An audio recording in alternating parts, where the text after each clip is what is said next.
3 ወር ባነሰ ጊዜ ውስጥ ከብቶችን አድልባችሁ ማውጣት የምትፈልጉ ካላችሁ እንዲሁም ደግሞ ፊድ ኮስታቸው ከ30 ሺህ ብር እንዳይበልጥ ካስፈለገ በ30 ሺህ ብር በ31 ሺህ እና በ32 ሺህ ብር በዚህ ሬንጅ ውስጥ ከብቱ በልቶ መቀየርና በአይን የሚታይ ለውጥ ማምጣት የሚችሉ ከብቶችን እንዴት እንገዛለን የሚለውን ዛሬ ልንገራችሁ። በተለይም ደግሞ ወደዚህ ወደ ማድለብ ስራ ላይ ሰዎች በሚገቡበት ሰዓት ወጣቶች እንዲሁም ደግሞ በግለሰብም ደረጃ በተለያየ ቦታ ላይ እንደ ቀልድ 20 እና 30 ከብቶች በአንድ በረት ውስጥ ታያላችሁ። ግን ይህንን 3 ወር ሲጨርሱ ወይ 4 ወሩን ጨርሰው እርባታውን ለቀው ሲወጡ እኔ ነኝ ያለ 2 ከብት አይገኝም ከዛ ውስጥ። ይሄ የሆነበት ምክንያት ምርጫችን በጣም ወሳኝነት ስላለው ነው። አንዳንዶች እንደሚሉት ትርፋችሁ የሚታወቀው ምርጫችሁ ላይ ነው ወይም ደግሞ ትርፋችሁ ያለው ግዢው ላይ ነው ይላሉ። በተለያየ አይነት ምክንያት ነው ይህንን የሚያነሱት። ይሄ ማለት እንግዲህ በዋጋም አንጻር አይደለም፣ ወይም ደግሞ ዝቅተኛ ስለገዛችሁ ሌታ ተርፋላችሁ ማለት አይደለም። ከፍተኛ ገንዘብ አውጥታችሁ የገዛችኋቸው አይነት ከብቶች ምን ያክል ሊያወጡላችሁ፣ ምን ያክል አይን ውስጥ የሚገባው አይነት ከብቶች ይሆናሉ የሚለውን ዛሬ እንመለከታለን ማለት ነው።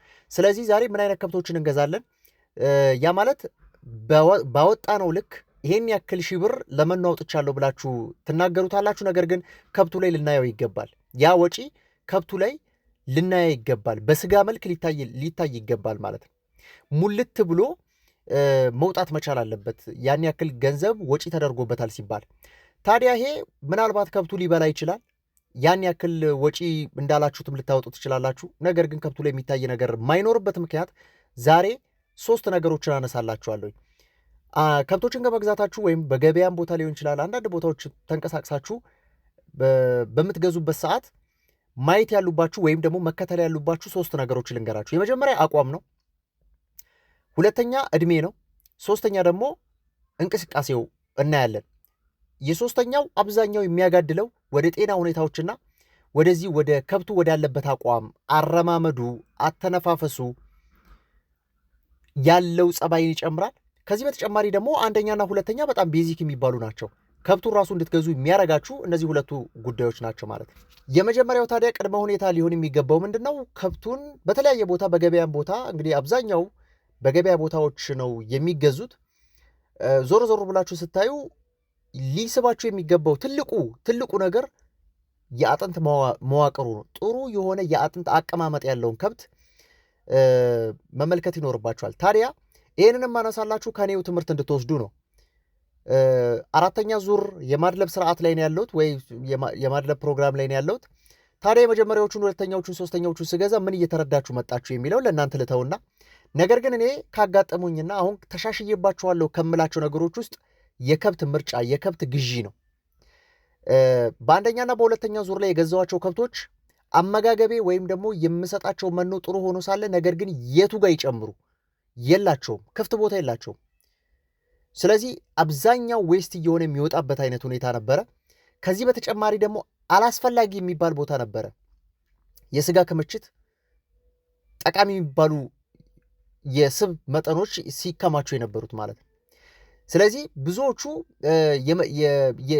ምንድነው አቋማቸው ጥሩ ስላልነበረ የተገዙበት እኔ የገዛዋቸው ብዙ የሚያረካ አይነት ነገር በተለይ አንደኛና ሁለተኛ ዙር ላይ ከተወሰኑ ከአንድ ከሁለት ከብቶች ውጪ ልክ አሁን ቅድም መግቢያ ላይ እንደጠቀስኩላችሁ 20 እና 30 ከብቶችን አስገብታችሁ 2 እኔ ነኝ ያለ ከብት አይወጣውም ያልኳችሁ ልክ እኔ መጀመሪያና ሁለተኛ ዙር ያስገባውበት አይነት አያያዝ ካስገባችሁ ልክ እንደዛ ነው የሚሆነው። ስለዚህ ከዚህ ጋር ተያይዞ የመጀመሪያና የሁለተኛ ዙር ላይ በጣም ትልቁን ትምህርት የወሰድኩበት ገንዘብ ማትረፍ ብቻ አይደለም፣ ከብቶች እንዴት ይመረጣሉ፣ ከብቶች እንዴት ይገዛሉ የሚለውን ከማረግ ተያይዞ ነው። እዚህ ጋር ግን አንድ ልገልጽላችሁ የምፈልገው ነገር ምንድን ነው፣ በጣም ትልቁ ትምህርትም ደግሞ ሌላ አንድ ልጨምርላችሁ። ምናልባት ከኔ ውድቀት ከኔ ኪሳራ ትማራላችሁ።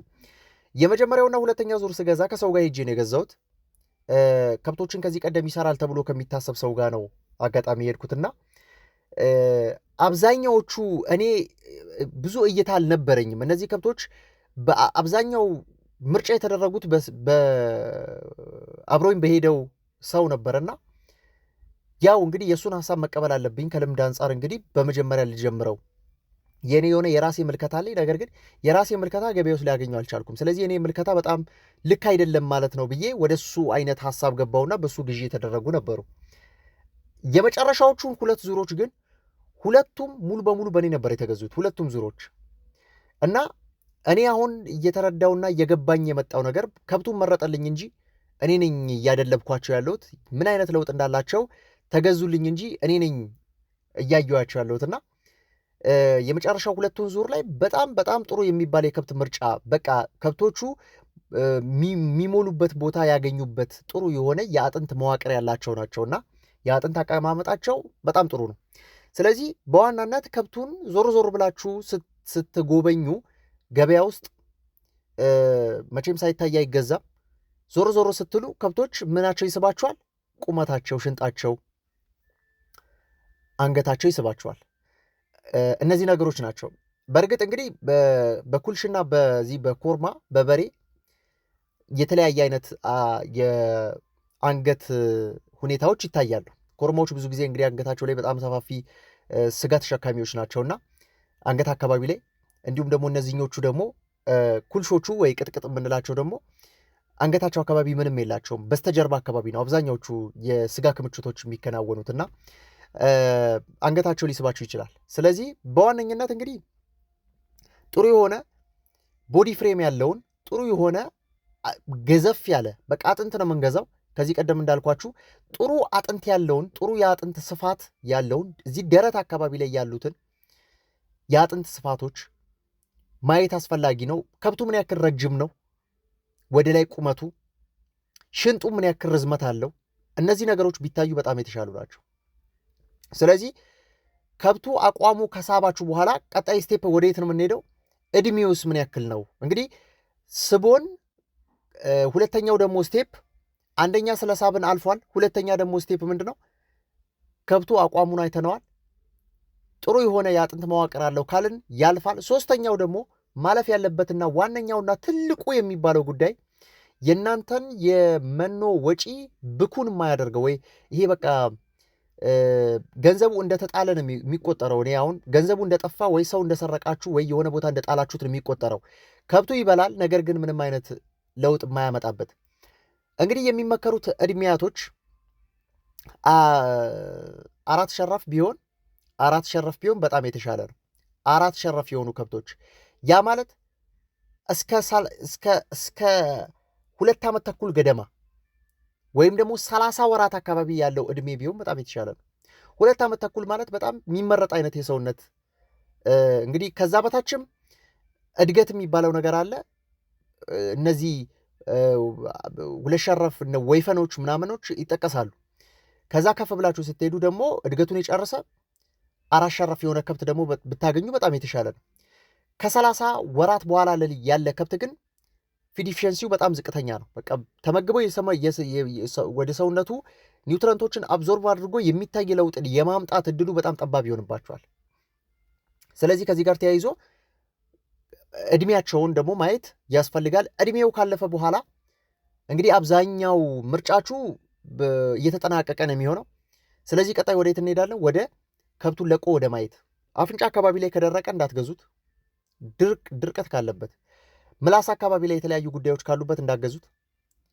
ከምላስ ጋር ተያይዞ የተለያዩ ምልክቶች ይታዩባታል። ንፍጥ፣ የአፍንጫ ፈሳሽ ምናምን ካለ እንዳገዙት። የአይን ማልቀስ ካለ እንዳገዙት። ይራመድ፣ ምንም አይነት አካላዊ ችግር የአረማመድ ጋር ተያይዞ ችግር እንደሌለበት፣ አጥንት መገጣጠሚያዎች አካባቢ ላይ እብጠት እንደሌለበት ይታይ።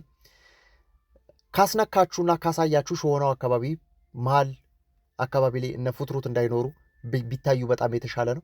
እነዚህ ነገሮች ካየ የጤና ሁኔታም አልፏል። ስለዚህ ገንዘብ ላይ ትደራደራላችሁ ማለት ነው። ገንዘብ ላይ ትደራደራላችሁ። እሱን ለእናንተ ትቻለውኝ። ስለዚህ ዛሬ እነዚህን አይነት ከብቶች ተመግበው ለውጥ ሊያመጡላችሁ የሚችሉ አይነት ሁኔታዎችን ዛሬ ነግሬያችኋለሁኝ። በቀጣይ ደግሞ እንዲሁ ደግሞ ከወጪ ጋር ተያይዞ ከገንዘብ ከገቢ ጋር ተያይዞ ከስራው አንዳንድ ባህሪያትና አሰራር ዘዴዎች ጋር ተያይዞ ይዤላችሁ መጣ ነው የሚሆነው። ሰላም።